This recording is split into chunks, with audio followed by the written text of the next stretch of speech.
Good morning, dear students. Government Degree and PG, Arts and Commerce College, Co-Education, Nagar Karnool district. ఈరోజు మనం చెప్పుకోబోతున్నటువంటి topic వచ్చేసి BA third year students 6th సెమిస్టర్లో demography సిలబస్లో నుండి problems of population growth in India, భారతదేశంలో జనాభా పెరుగుదల వల్ల ఎదురవుతున్నటువంటి సమస్యలు ఏంటి అనే విషయాన్ని చెప్పుకుందాం.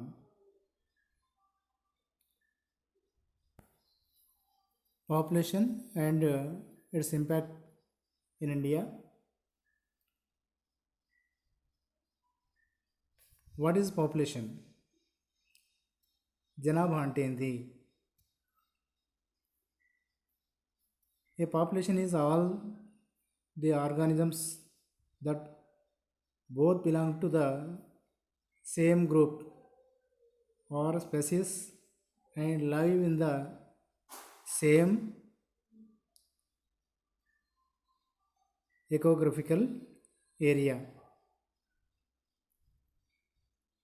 In sociology, population refers to a collection of human beings. జనాభా అంటే ఏంటి అనేదానికి మనము చెప్పుకుంటున్నటువంటి విషయం ఏంటంటే, all the organisms that both belongs to the same group or species and live in the same geographical area. భౌగోళికంగా ఒక ప్రాంతంలో నివసిస్తున్నటువంటి జనసమూహాన్ని జనాభా అంటారు. In sociology, population refers to a collection of human beings.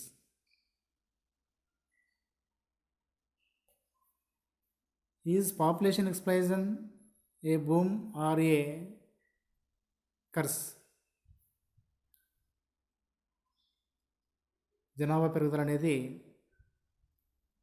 ఒక వరమా శాపమా? It's boon for a developed country but it curse for developing countries. Is India is a developed are developing country? Population expansion is a boon for developed countries but it's curse for developing countries. అభివృద్ధి చెందిన దేశాలలో జనాభా పెరుగుదల అనేది వరం, కానీ అభివృద్ధి చెందుతున్న దేశాల్లో జనాభా పెరుగుదల అనేది ఒక శాపం. మరి ఇండియా ఒక డెవలప్డ్ కంట్రీ, డెవలపింగ్ కంట్రీ, అభివృద్ధి చెందిన దేశమా, అభివృద్ధి చెందుతున్న దేశమా అనే క్వశ్చన్ వేస్తే భారతదేశం ఒక అభివృద్ధి చెందుతున్న దేశం. కాబట్టి భారతదేశంలో జనాభా పెరుగుదల సమస్య అనే విషయాన్ని చెప్పుకుంటాం. స్టాటిస్టిక్స్ ఆఫ్ ఇండియన్ పాపులేషన్,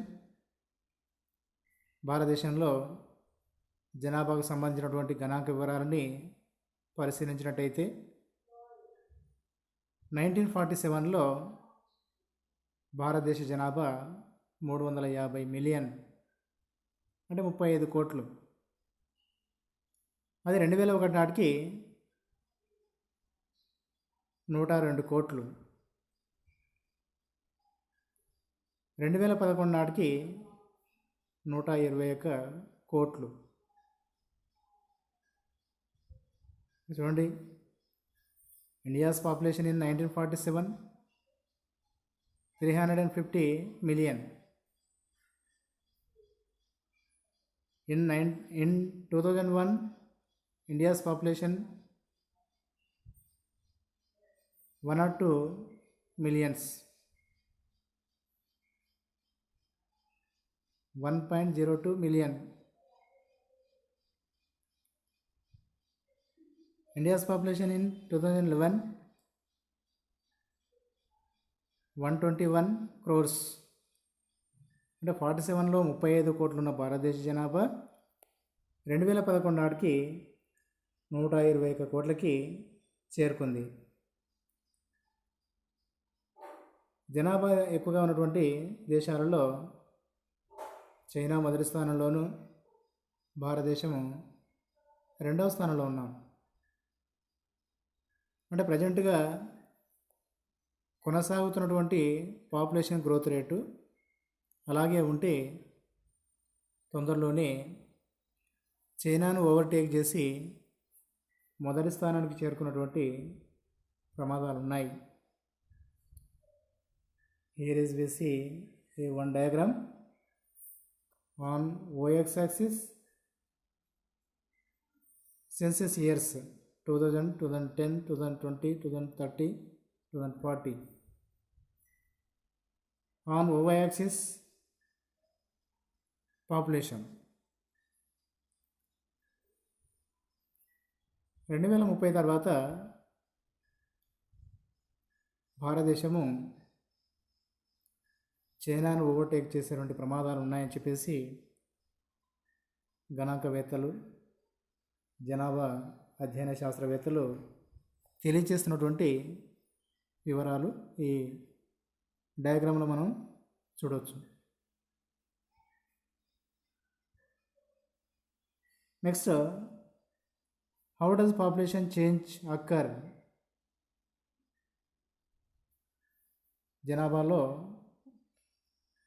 వస్తున్నటువంటి మార్పులు ఏంటి? Population change equal to births plus immigration minus deaths plus immigration. Population change equal to births plus immigration minus deaths plus immigration. The increase in birth rates due to medical improvements. The decrease in death rates due to better medical facilities. Immigration to better developed countries due to better job opportunities and natural causes like hurricanes, earthquakes, and so forth. జనాభా మార్పు is equal to జననాలు minus మరణాలు. Birth rates ఎందుకు పెడుతున్నాయి అంటే వైద్యశాస్త్ర develop పుణ్యం అని చెప్పేసి. అలాగే మరణాల రేటు ఎందుకు తగ్గుతుందనే దానికి కూడా better medical facilities. Immigration better developed countries due to better job opportunities and natural causes like hurricanes, earthquakes, and so forth. ఉద్యోగ అవకాశాల పెరుగుదల మరియు సహజ కారణాలు, తుఫానులు, భూకంపాలు ఎట్సెట్రా. ఇవి జనాభాలో పెరుగుదలలో వస్తున్నటువంటి మార్పులకి కారణభూతమవుతున్నాయి. Reasons for increase in population. ఎందుకు భారతదేశంలో జనాభా పెరుగుతుంది అన్నప్పుడు ఒకటి birth rates, 2 death rates, 3 migration. జనన రేటు, 2 మరణాల rate,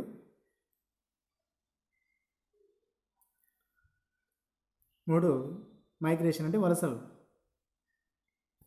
first of all we discuss birth rates.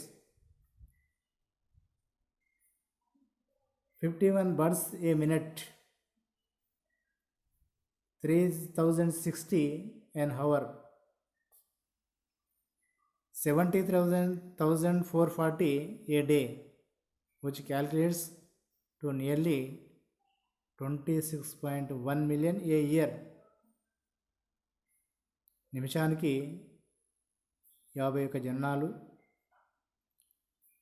గంటకి 3060 జననాలు, రోజుకి 73,440. ఈ లెక్కన మనం క్యాలిక్యులేట్ చేస్తే సంవత్సరానికి 26.1 మిలియన్, అంటే సంవత్సరానికి 26.1 మిలియన్, 2,61,00,000 పెరుగుతున్నారని చెప్పేసి చెప్పవచ్చు.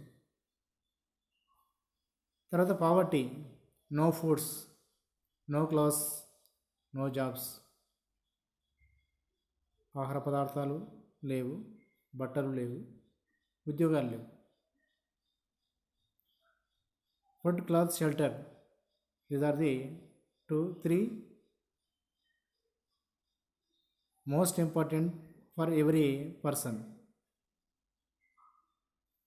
Which person is rich or poor?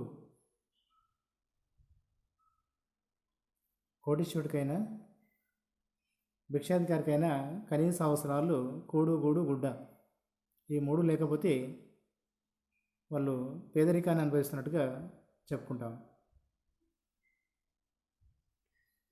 Religious beliefs, traditions and cultural norms, మతపరమైనటువంటి విశ్వాసాలు, సాంప్రదాయకమైనటువంటి మరియు సాంస్కృతికపరమైనటువంటి అంశాలు. According to ABC news, the famous Indian author Shobha De said, God said, go forth and produce, and we just went ahead and did exactly that. Another one of India's cultural norms is for a girl to get married at an early age. In most of the rural areas and in some urban areas as well as. భారతదేశంలో సాంస్కృతికపరమైనటువంటి, మతపరమైనటువంటి కారణాలు, చిన్నతనంలోనే అమ్మాయిలు పెళ్లి చేయడం, ముఖ్యంగా గ్రామీణ ప్రాంతాల్లో కావచ్చు, అక్కడక్కడ పట్టణ ప్రాంతాల్లో కూడా బాల్య వివాహాలు కొనసాగుతున్నాయి. ఈ మధ్యలో కొంతవరకు వాటిని గవర్నమెంట్ ఆఫ్ చేయడం కూడా జరుగుతుంది అనుకోండి. పోతే death rate, the crude death rate in India in 1981 was approximately 12.5, and that decreased to approximately 8.7 in 1999. 1981లో death rates 12.5 ఉంటే 1999 నాటికి 8.7%కి తగ్గింది. The infant mortality rate in India decreased from 129 in 1981 to approximately 72 in 1999. శిశు మరణాల rate భారతదేశంలో 1981లో 129 ఉంటే అది 1999 నాటికి సుమారుగా 72 నమోదైంది. This development is good for the economy and society of India, but strictly in terms of population, this advancement has further enhanced the increase in population.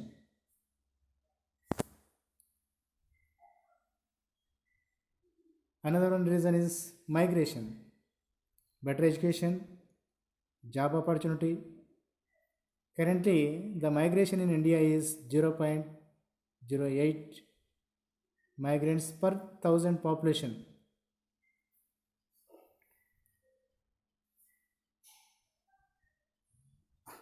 మంచి విద్యావకాశాలు, మంచి ఉద్యోగ అవకాశాలు, వీటి వల్ల వలసలు పోవడం అనేది జరుగుతుంది. ప్రజెంట్గా ఇన్ ఇండియాలో 0.08 migrants per thousand population. Effects of population explosion, air pollution, water pollution, unemployment and illiteracy, food resources, వాయు కాలుష్యము, జల కాలుష్యము, నిరుద్యోగిత మరియు నిరక్షరాస్యత, అట్లాగే ఆహార కొరత, ఇవన్నీ జనాభా పెరుగుదల వల్ల ఎదురవుతున్నటువంటి సమస్యలు. Air pollution, water pollution, unemployment and illiteracy, food resources. Then air pollution, increase in 2 degrees in air temperature will be enough to decrease the rice yield by 0.75 ton per hectare. It is also estimated that a drastic increase in greenhouse gases like carbon dioxide may cause wheat production to fall as much as 68%. Additionally, the changing in climatic conditions have the potential to significantly increase tropical disturbances like cyclones and storms in coastal regions. 2 డిగ్రీల ఉష్ణోగ్రత వద్ద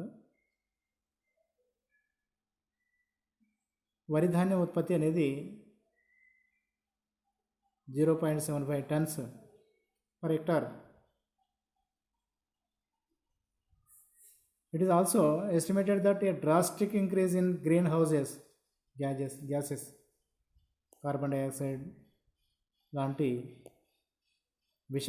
వాయువుల వల్ల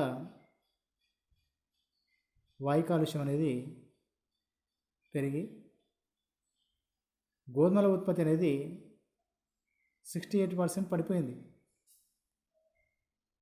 Additionally, the changing climatic conditions have the potential to significantly increase tropical disturbances like cyclones and storms in coastal regions. కోస్తా ప్రాంతాల్లో చాలా వరకు cyclones, తుఫానులకి గురవుతూ కాలుష్యమయం కావడం అనేది జరుగుతుంది. Another one is water pollution. There is no life without water. One might think that 70% of the earth is covered with water. So why worry about the water problem?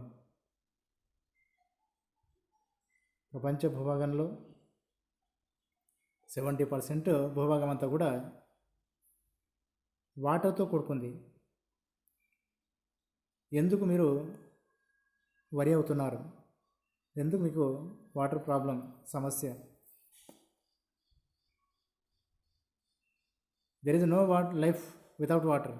నీరు లేకపోతే మనం జీవించలేము.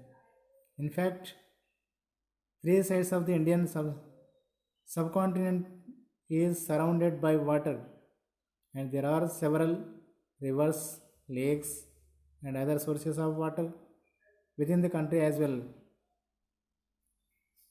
భారతదేశంలో 3 వైపులా నీరుతో ఆక్రమించింది. ఎన్నో నదులున్నాయి, సరస్సులున్నాయి, ఇంకా ఎన్నో రకాల ఆధారాలు, బావులు. However, the fact is that less than 3% of that water we see can be used for human consumption and industrial uses. ఇంత జలభాగం ఉన్నప్పటికీ 3% మాత్రమే మనం మానవ అవసరాలకి, పారిశ్రామిక అవసరాలకి ఉపయోగించుకుంటున్నాం. Next another one problem is unemployment and illiteracy.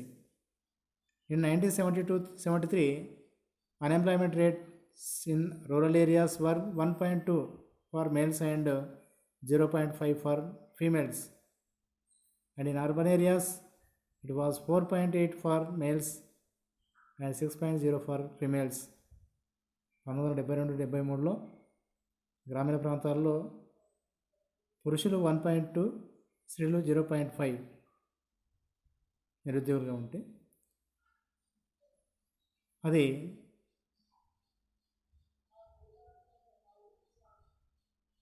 పట్టణ ప్రాంతాల్లో 4.8 పురుషులు, 6.0 స్త్రీలు. This unemployment rate rose to 2.3 for males and 1.5 for females in rural areas and 4.9 for males and 8.2 for females in urban areas. In 1998, 1999లో ఈ యొక్క నిరుద్యోగిత rate ఎట్లా పెరిగిందనే విషయాన్ని ఇక్కడ మనం చూసుకోవచ్చు. నెక్స్ట్, జనాభా పెరుగుదల వల్ల మరొక సమస్య ఏంటంటే food resources. Resources are always limited, and in a developing and highly populous country like India, resources are even scarcer.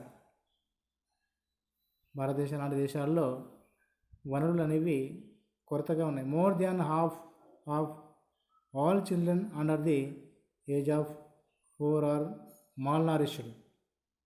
30% of newborns are significantly underweight and 60% of women are anemic.